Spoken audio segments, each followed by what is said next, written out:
My name is Nicholas Berry. My student ID is 1799758. I'm a second year business student majoring in finance, and I will be playing the role of Chad.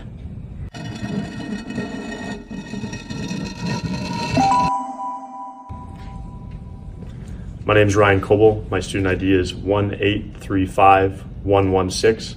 I'm a second year business student majoring in accounting.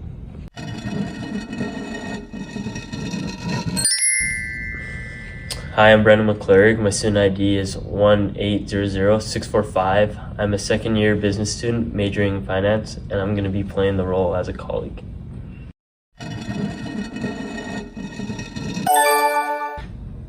Hi, I'm Mackenzie LaRue. My student number is 1813678, and I'm a second year business student majoring in accounting.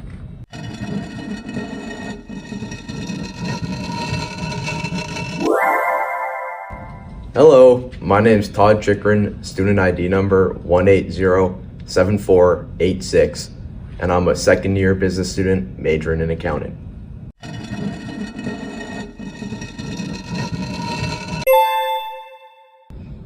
Hello, I'm Braden Miller. My student ID is 1818488, and I'm a second year business student majoring in marketing.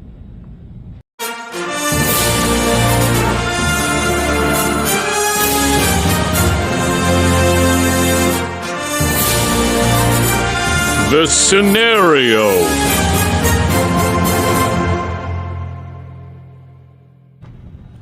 Terry is currently a senior accountant at a large accounting firm who is responsible for preparing financial statements for the upcoming year end.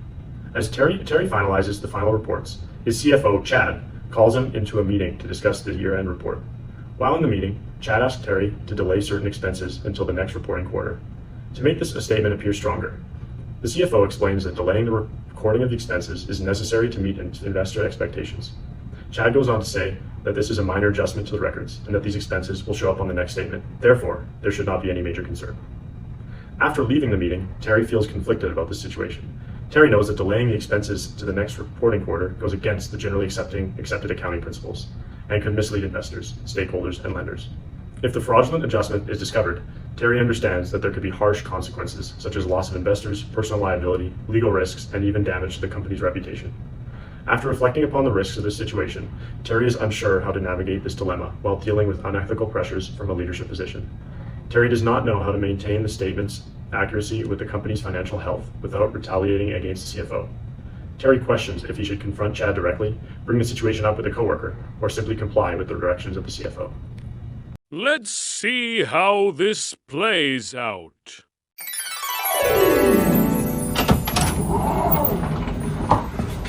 Terry, my man, how's it going, buddy? Not Catch bad. the game last night? No, I did not. Those Flames suck, man, let me tell you. Anyways, let's go have a chat in the hallway quick. I want to talk to you privately.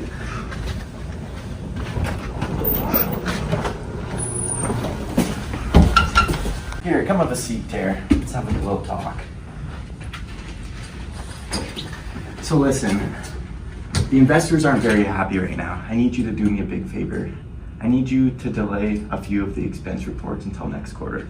Now, I don't want you to worry. It's not a big deal. They're going to show up eventually. It's just saving us a little bit of time. So I'd really appreciate it. Thanks a lot, Terry.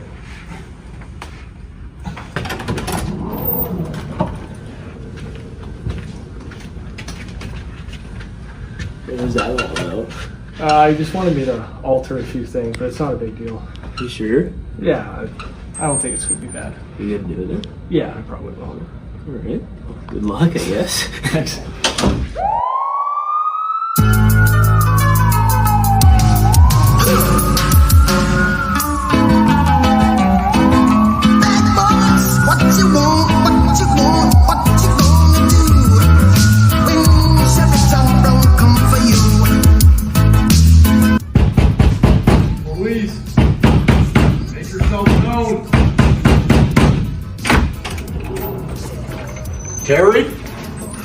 Terry, you're under arrest. What? It's fraud.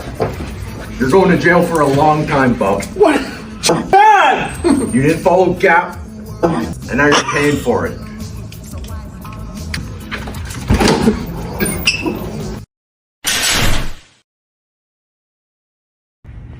Okay, so we're here with Terry, the senior accountant, and we're here for our first interview. So can you kind of break down the scene for me and kind of how you felt in the situation? Well, I was just sitting at my desk working, and Chad comes in and he asked to speak to me privately. We walked over to his office, and he asked me to manipulate the books a little bit to push expenses to the next quarter. And he is my boss, so I just said, yeah, for sure, I'll get it done. And then I went back to my desk, and the police showed up pretty quick. Yeah, seems like it escalated pretty quick there. And how did you feel like overpowered by your boss in any way, or? Yeah, he kind of just like pulled the boss card on me a bit, and his move was definitely like lead this into unethical behavior because it was essentially breaking a law, which I didn't know at that point was. Yeah. And unfortunately, it didn't end well for me. Yeah, that's what it looks like there. Okay, so our next interview is with Chad, the CFO. So I just talked to Terry and I kind of got the rundown of the situation. I was wondering why you chose Terry out of all the other colleagues to make this fraudulent statement. Well, you know, Terry, he's a bit of a people pleaser. He likes to make people happy. I knew he would listen to me, so that's why I chose Terry. Okay.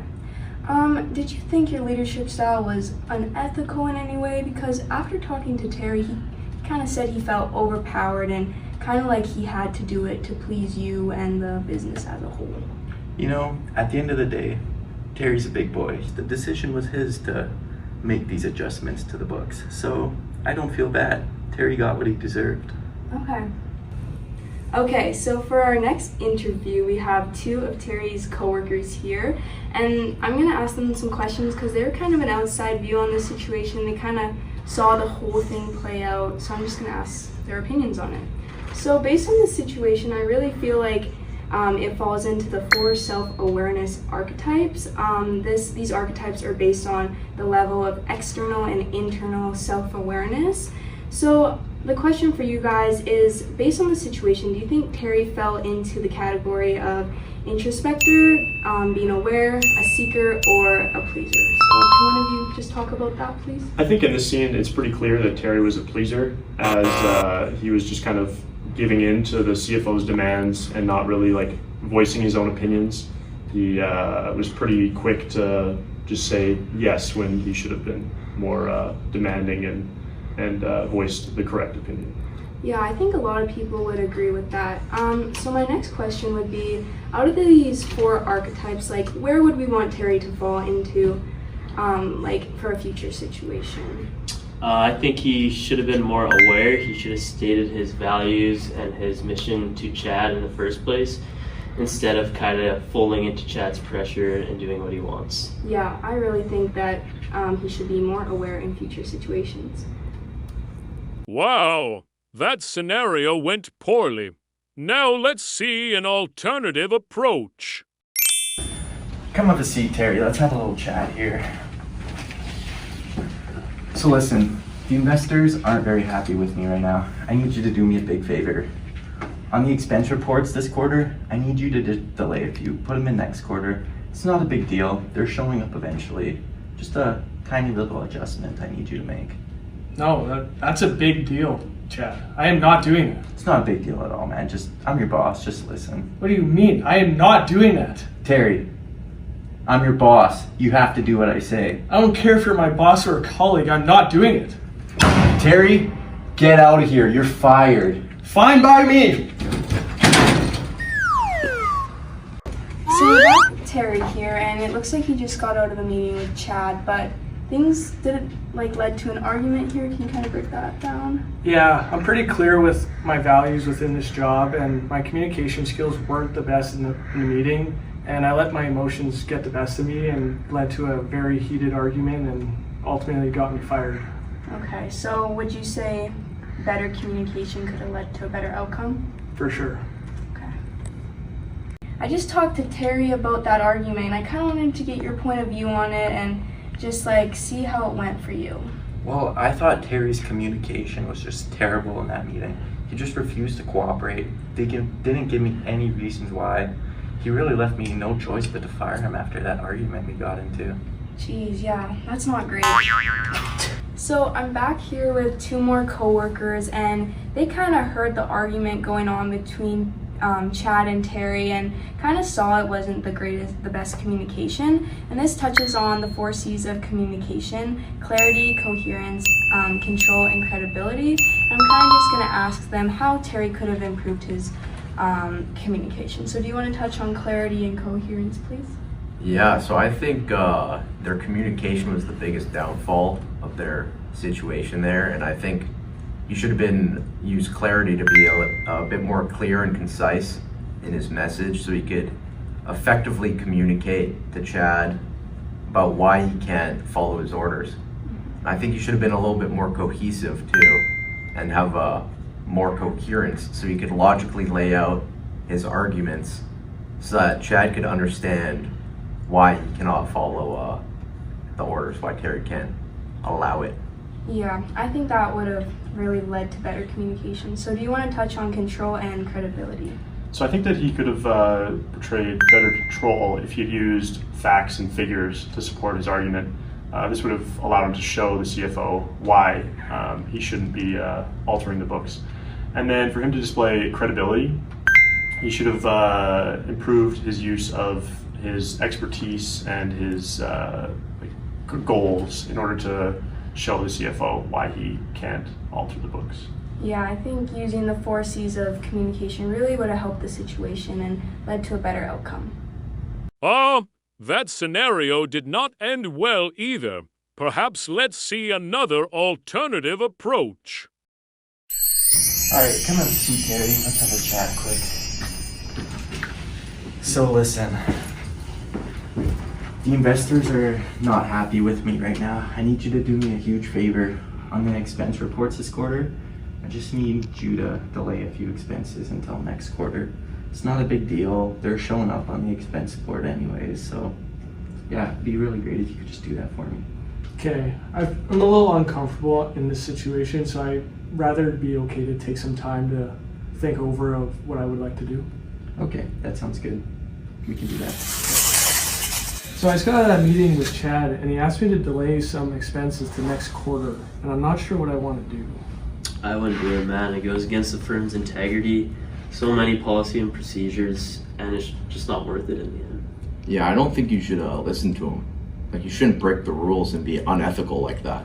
Okay, would you guys want to talk to him together and confront him about it? Yeah, sure. Come on in. Hey Chad, getting back to what you said earlier, I was talking to some colleagues, and I just don't think it's a good idea to do so. It's unethical, and I don't think I can do it. I get where you're coming from. I appreciate you guys coming to talk to me as a group, so if you don't feel comfortable, that's okay. Thank you. So I'm back with 2 of the coworkers here, and in that scene we kind of saw Terry come up to you guys and, you know, ask his opinions on what he should do in this situation.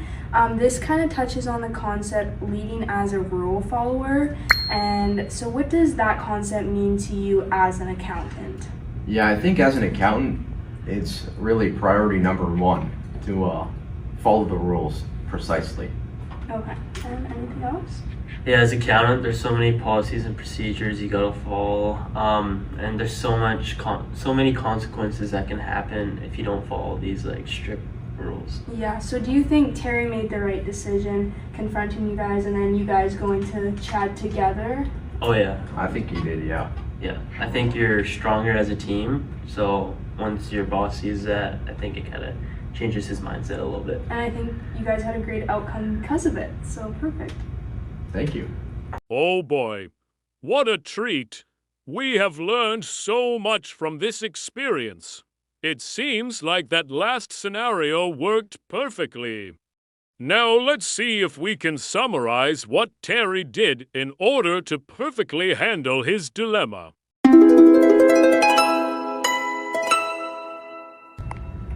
In the first scenario, we saw that Terry had the self-awareness archetype of being a pleaser when he should have been aware. In the second scenario, Terry should have used the 4 C's of communication a little bit more. That would be clarity. He should have had more simpler and defined points when arguing. More coherence, so that would be making your arguments a little more logical. Control, so that would be using facts, figures, and ideas when arguing. And then credibility, since he is an accountant, he does have expertise and experience, so he should also use that. In the third scenario, Terry did everything right. He was aware, he followed the 4 C's of communication, and he led as a rule follower.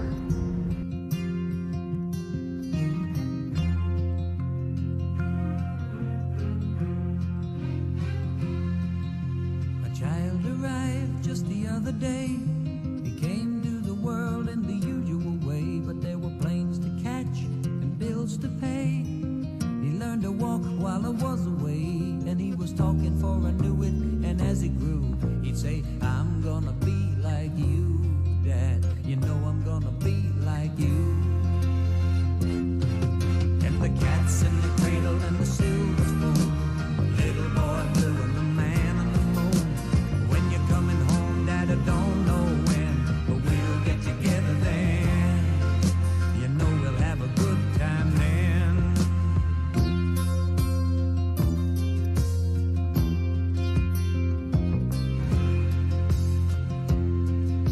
My son turned 10 just the other day. He said, thanks for the ball, Dad, come on, let's play. Can you teach me to throw? I said, not today, I got a lot to do. He said, that's okay, and then he walked away, but his smile never dimmed. Said, I'm gonna be like him, yeah, you know I'm gonna be like him.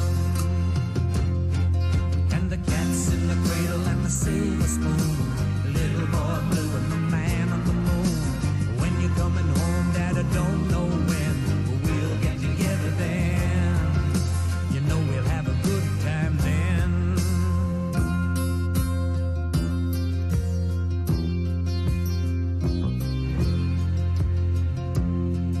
Well, he came from college just the other day. So much like a man, I just had to say, son, I'm proud of you. Can you sit for a while? He shook his head and he said with a smile, what I'd really like, Dad, is to borrow the car keys. See you later, can I have them, please? And the cat's in the cradle and the silver spoon, little boy blue and the man on the moon. When you're coming home, son, I don't know when, but we'll get together then, Dad. You know we'll have a good time then.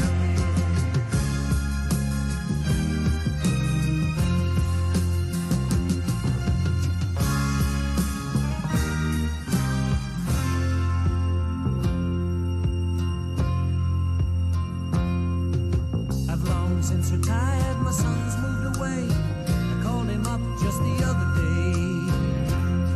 I said, I'd like to see you if you don't mind. He said, I'd love to, Dad, if I can find the time. You see, my new job's a hassle and the kids are the flu, but it's sure nice talking to you, Dad. It's been sure nice talking to you. And as I hung up the phone, it occurred to me, he'd grown up just like me. My boy was just like me. And